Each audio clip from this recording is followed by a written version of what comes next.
harusnya rumah sakit ini memenuhi lah standar minimal jadi KRIS sehingga layanan kesehatan ke masyarakat juga bisa terjaga. Saya akan menyampaikan dua topik agenda. Yang pertama adalah mengenai pelaksanaan KRIS, diminta update-nya, dan juga mengenai manfaat dan tarif. Kemudian nanti DJSN akan menyampaikan mengenai perkembangan evaluasi iuran dan BPJS akan menyampaikan mengenai potensi defisit BPJS sendiri. Jadi karena saya ada dua, jadi kalau boleh 15 menit Bapak Ibu ya, karena agendanya dua. Ya, saya akan langsung saja. Ya, langsung ke halaman berikutnya. Next slide lagi. Next slide. Jadi Bapak Ibu, ini kita rencananya memang Juni ini kita harapkan semua rumah sakit sudah mulai melakukan implementasi KRIS. Ya. Dari 3.228 rumah sakit, ada 115 yang rumah sakit yang kita tidak masukkan kewajibannya untuk KRIS, ada 3.113, nah ini setengah-setengah lah, ya swasta lebih banyak sedikit, dan kemudian ada rumah sakit pemerintah. Ya. Di halaman selanjutnya, untuk refresh kita sedikit, dan juga untuk anggota yang baru, KRIS itu sebenarnya adalah menerapkan standar minimal layanan bagi masyarakat. Jadi tujuan utamanya bukan dari sisi kelas, tapi layanan kesehatannya minimal sama dong dan standarnya terpenuhi. Dan ada 12 standar yang kita kasih. Ya. Nggak semuanya sulit. Ya. Ada beberapa yang misalnya kasih partisi, temperatur ruangan, ventilasi masih bagus, tapi ada mungkin yang agak memerlukan effort, tapi menurut kita sangat manusiawi adalah pasang kamar mandi di dalam. Jadi kamar mandinya nggak usah keluar, karena yang bersangkutan kan udah pasien sakit gitu ya. Kalau bisa kamar mandinya di dalam ruangan tempat tidurnya mereka. Seperti hotel gitu kan, di kamar kita kan ada kamar mandi, nggak sharing kamar mandinya di luar. Ya. Ini adalah 12 standar minimal. Di halaman selanjutnya, next slide. Nah, kita sudah melihat implementasinya seperti apa. Kita sudah minta seluruh provinsi Dinkes untuk melakukan validasi.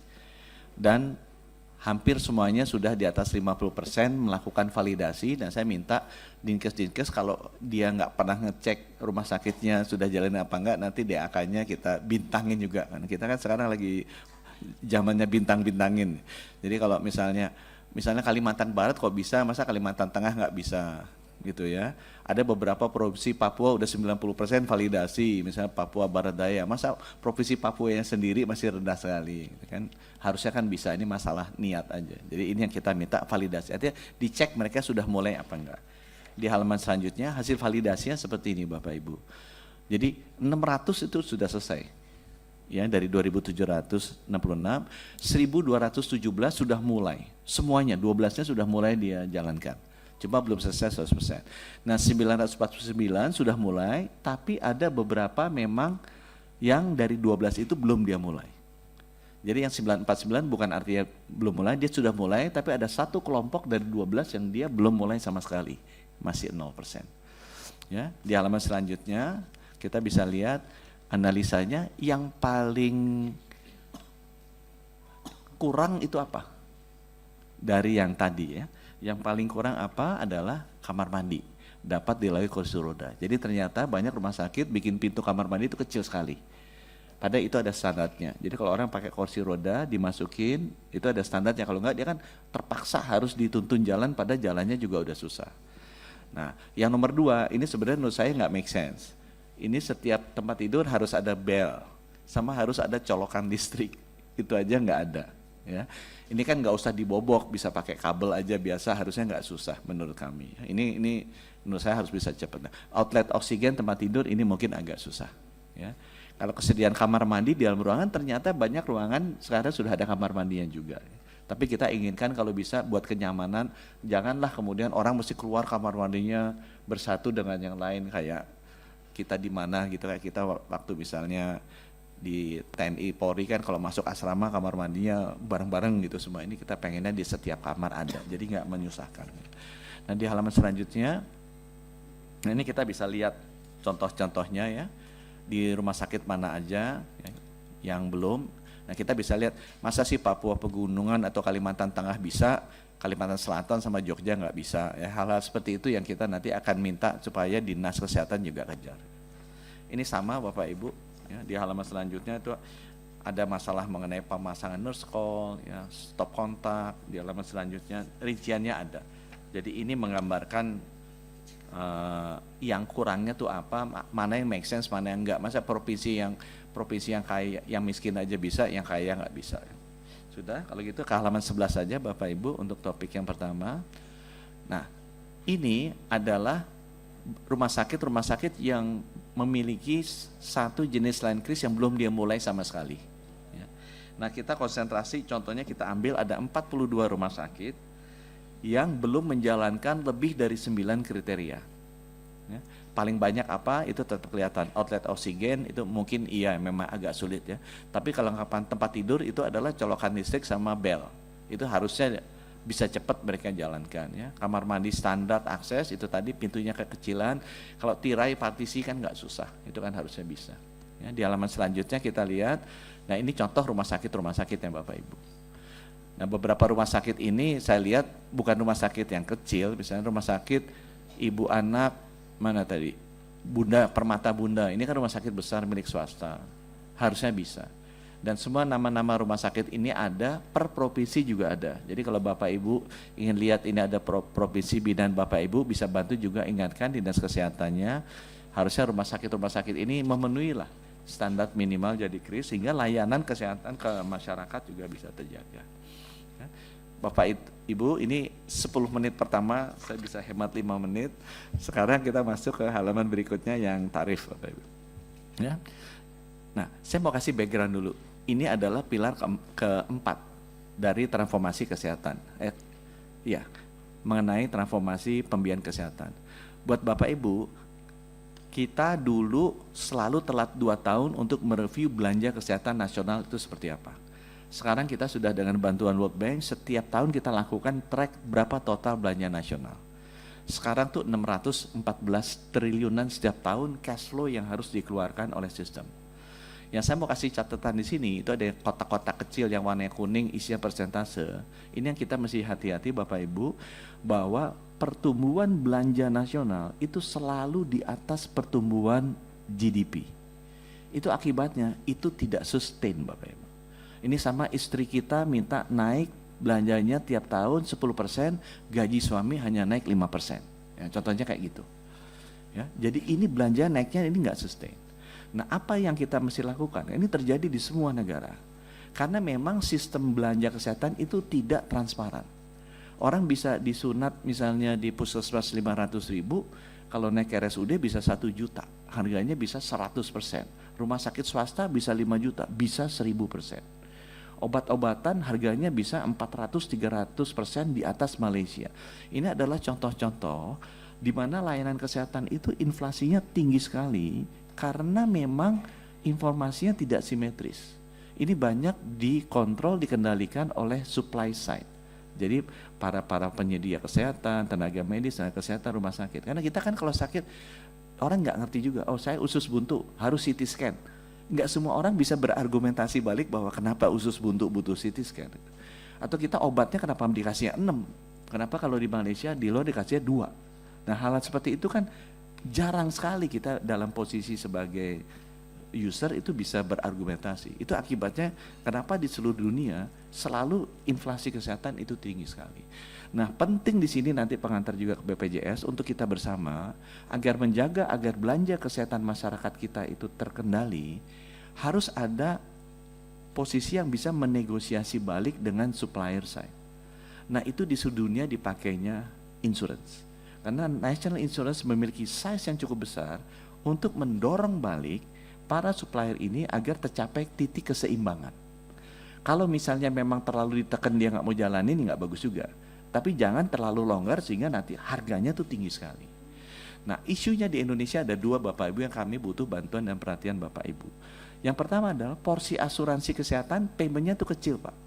BPJS itu warna merah 27%, swasta yang 30,7T itu 5%. Jadi baru 32% dari belanja kesehatan setiap tahunnya itu dikeluarkan lewat asuransi. Itu harusnya naik sampai 80%, 90%. Sehingga kita bisa memiliki tenaga untuk mendorong balik agar harga yang dikasih the supply side itu reasonable. Kemudian yang kedua, memang pada saat porsi itu besar, pengalaman kita harusnya memang lebih banyak porsi pemerintah. Jadi BPJS memang harus lebih besar. Jadi mungkin 50%-an dari 80% negara. Kenapa? Kita melihat contohnya di negara di Amerika, kalau asuransi yang swasta bisa terjadi permainan juga tuh. Dengan rumah sakitnya, dengan dokternya, dan perusahaan farmasinya. Jadi dimasukkan digulung nanti yang terkena adalah rakyatnya dan negaranya karena belanja terlalu tinggi. Tapi Bapak Ibu, kalau ini nggak dikontrol, dalam 10 tahun ke depan, Menteri Kesehatan, Menteri Keuangan akan problem. Karena ini akan menjadi isu politik yang sangat tinggi, karena kesehatan dan kematian itu kan tinggi prioritasnya di masyarakat. Kan masyarakat nggak mau meninggal gitu kan, lebih baik miskin daripada meninggal. Jadi politiknya akan tinggi, butuh belanjanya kalau nggak hati-hati kayak Amerika. 79 tahun dia butuh $11.000. Padahal kalau di Kuba 79 tahun hanya butuh $1.900. Karena nggak terkontrol biayanya. Karena itu tadi, terlalu dominannya sisi supply side-nya. Ya, di halaman selanjutnya. Sehingga untuk itu, kita mau merevisi tarifnya supaya ini balance. Ini harus balancing, jadi yang dokter rumah sakitnya happy, tapi masyarakat juga happy yang diwakili oleh BPJS untuk menekan balik. Dan ini pasti akan terjadi pertarungan terus nih, sama kayak rokok sama gula gitu, antara yang mau sama yang nggak mau. Nah, pertarungan politik ini harus kita cari keseimbangannya supaya semaksimal mungkin manfaatnya bagi masyarakat. Nah, itu sebabnya kita mau merubah pengelompokan tarif yang selamanya namanya INA CBGs, kita mau rubah menjadi Indonesia DRG Group. Ya. Kenapa? Karena kita ambil INA CBGs, kita ambil itu dari modelnya model Malaysia, Thailand, modelnya Malaysia. Kita import aja. Jadi banyak yang belum cocok dengan kondisi di Indonesia dan kemudian paket-paketnya juga nggak cocok. Ya, intinya itu yang kita rubah. Halaman berikutnya. Sorry, mundur dulu ya. Jadi kenapa kita mesti rubah? Karena nanti rumah sakit Bapak Ibu sekarang kan dibagi berdasarkan rujukannya tuh kelas A dirujuk, itu tempat tidurnya lebih banyak. Padahal harusnya rujukan itu kan karena penyakitnya yang lebih parah kan. Orang udah sakit cancer, nggak bisa di kelas B, ya kita rujuk ke kelas A. Kenapa? Karena kelas A tempat tidurnya lebih banyak. Salah dong. Harusnya dirujuk ke kelas A. Kenapa? Karena kompetensi dia nanganin cancer lebih baik. Jadi kayak MRCC, harusnya untuk cancer itu kelas A, bukan kelas B. Karena semua orang kalau cancer ke sana. Jakarta Eye Center itu harusnya untuk mata ya kelas A. Karena orang rujuknya ke sana kan. Bukan rujuknya misalnya kayak RSCM yang kamarnya banyak. Semua presiden juga kalau kena sakit mata, Ibu Mega, Pak SBY, itu semuanya Pak Jokowi ya ke Jakarta Eye Center. Itu artinya dia harus kelas A. Jangan hanya karena kamarnya kecil cuma 50, dia kasih kelas B atau kelas C.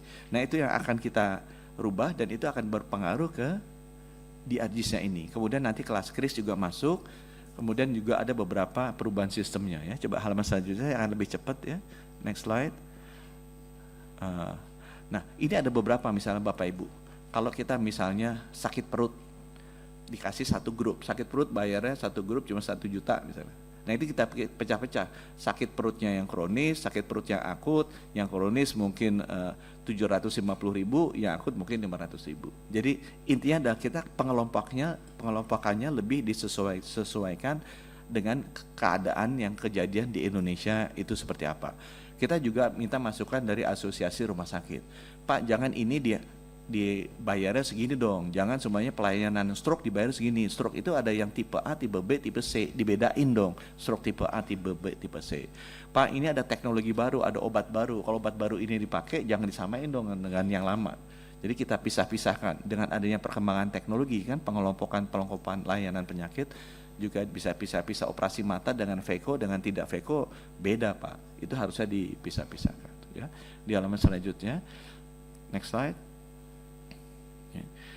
Nah, jadi kita sudah lakukan, sekarang sedang diskusi terus dengan stakeholder, kira-kira nanti akan jadi 22.000 kode diagnosis, ya, 14.000 ICD-10, 7.500 ICD-9. Ini adalah kode-kode diagnosisnya yang nanti akan kita taruh tarifnya, harganya berapa, disesuaikan dengan kondisi layanan kesehatan di rumah sakit kita. Ya. Di halaman selanjutnya, ini hanya menunjukkan prosesnya aja Bapak Ibu. Ini melibatkan juga semua stakeholder ya, BPJS juga terlibat. Sekarang kita sudah sampai di perhitungan national base rate-nya itu. Jadi kita mau ambil tarif nasionalnya itu kira-kira berapa. Ya, di halaman selanjutnya. Ini dilewatin aja Bapak Ibu karena pusing ngitungnya ya, tapi kalau nanti mau nanya bisa saya jelaskan. Nah kita udah ambil datanya juga dari rumah sakit. Jadi angka yang kita ambil untuk menentukan base rate-nya itu bukan asal-asalan, kita ambil dari semua rumah sakit, representasi milik swasta, milik pemerintah, tipenya, pulaunya kita ambil. Dari sini kita tahu berapa sih base rate, tarif yang standar minimal yang paling baik untuk jenis-jenis rumah sakit ya. Next slide. Nah ini contohnya, kita juga bandingkan dengan luar negeri. Jadi misalnya tarif rawat inap per harinya itu berapa? Kalau Australia 65 juta, Jerman 71 juta, ini kan negara kaya. Kita bandingkan juga dengan Thailand yang mirip, Thailand 6 juta.